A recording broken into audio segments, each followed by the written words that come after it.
करोड़ गरीबों के लिए मकान बने और बाकी जितने छूटे हैं सबको आश्वस्त कर दीजिए। इसके बाद अगले 5 वर्ष में बाकी सभी लोगों के आवास भी बनेंगे जिसके पास अपना आवास नहीं है। बहनों और भाइयों, सुरक्षा भी है, विकास भी है, गरीब कल्याण भी है और इससे बढ़कर और भी है, वह है जो कभी नहीं हुआ वो आज हुआ है।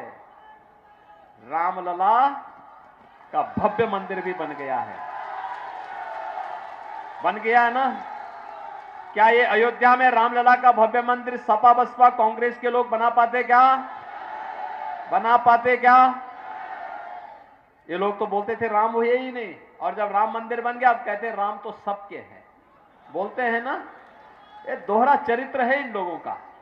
ऐसे ही बोलेंगे। चुनाव जब आएगा तो आपके पास आएंगे कि आपको कहेंगे आप माई बाप हैं, और जब चुनाव के बाद फिर आके जब आपको पहचानेंगे भी नहीं, कहेंगे कि साहब वो फिल्मी एक गाना था ना, क्या था वो कि क्या मेरे अंगने में तुम्हारा क्या, यही बोलेंगे ना। ये सपा बसपा कांग्रेस के लोगों का यही काम है। ये झूठ बहुत बोलते हैं। और मैनिफेस्टो किस प्रकार का बनाया है? मैनिफेस्टो कांग्रेस ने बनाया है, कहते हैं कि अगर कांग्रेस नेतृत्व की सरकार बन गई जिसको कि समाजवादी पार्टी समर्थन करेगी, तो उसके बारे में क्या कहते हैं कि हम लोग अल्पसंख्यकों के लिए खाने पीने की पूरी स्वतंत्रता देंगे, उनकी पसंद का खान पान। बहनों और भाइयों, मैं पूछना चाहता हूं, ऐसा कौन सा खान पान है जिसको बहुसंख्यक समाज नापसंद करता है और वे पसंद करते हैं? एक ही है, गौ माता है ना? आप मुझे बताओ, ये कांग्रेस और सपा बसपा वालों को, कांग्रेस और सपा बसपा वालों को क्या गौ माता को काटने की छूट देंगे क्या आप? क्या ये पाप करेंगे क्या? अरे ये पाप करने के लिए हम नहीं बैठे हैं, और अगर कोई पाप करने में भागीदार बनता है तो हम उसके साथ भागीदार नहीं बनेंगे, बल्कि गौ माता की रक्षा करने के लिए अपनी जान भी दे देंगे, लेकिन गौ माता का बाल बांका नहीं होने देंगे। और यही हमारी प्रवृत्ति रही है। अरे अयोध्या के राजा महाराज दिलीप ने तो गौ माता को शेर के मुंह से छुड़ाया था, और क्या कहा था? कहा था कि साहब, शेर को कहा कि मैं अपने को तुम्हें प्रस्तुत कर रहा हूं, लेकिन गौ माता को छेड़ना मत। जब ऐसे धर्मात्मा होते हैं तब बहनों और भाइयों, तब उस कुल में राम जैसा पुत्र पैदा होता है। साक्षात हरि विष्णु भगवान उस वहां जन्म लेते हैं, अवतार लेते हैं। और आज ये कांग्रेस और सपा के लोगों को क्या हो गया? ये कहते हैं हम उनकी रुचि के अनुसार खान पान की स्वतंत्रता देंगे। ये गफलत में है। अरे उत्तर प्रदेश में हम लोग गौ कसी करने की बात तो दूर, कोई उसके बारे में भी सोचेगा ना तो उसको जहन्नम के द्वार उसके लिए पहले खुल जाएंगे, गौ हत्या बाद में करेगा।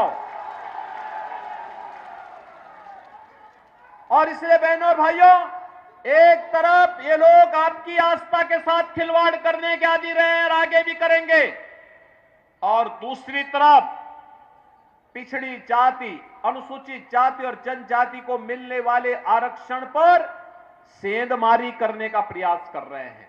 ये सेंधमारी कैसे?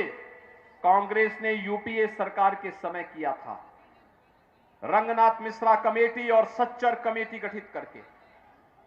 उस समय इन्होंने प्रयास किया था कि पिछड़ी जाति को मिलने वाले आरक्षण में से 6% मुसलमानों को दे दिया जाए, अनुसूचित जाति को मिलने वाले 21% आरक्षण में से कुछ आरक्षण सच्चर कमेटी के अनुसार कुछ मुसलमान जातियों को अनुसूचित जाति में शामिल करके उनको यह आरक्षण दे दिया जाए। बाबा साहब भीमराव अंबेडकर ने कहा था कि धर्म के आधार पर आरक्षण नहीं होना चाहिए, क्योंकि धार्मिक आधार पर इस देश का विभाजन हुआ है। हमें कोई ऐसा कार्य नहीं करना चाहिए जो फिर से भारत का विभाजन करे, फिर से भारत का बंटवारा करे। एक तरफ एक कांग्रेस की आदत है बंटवारा करने की, पहले देश को बांटा, आज समाज को जाति के आधार पर बांट रहे हैं। मत और मजहब के आधार पर बांट रहे हैं।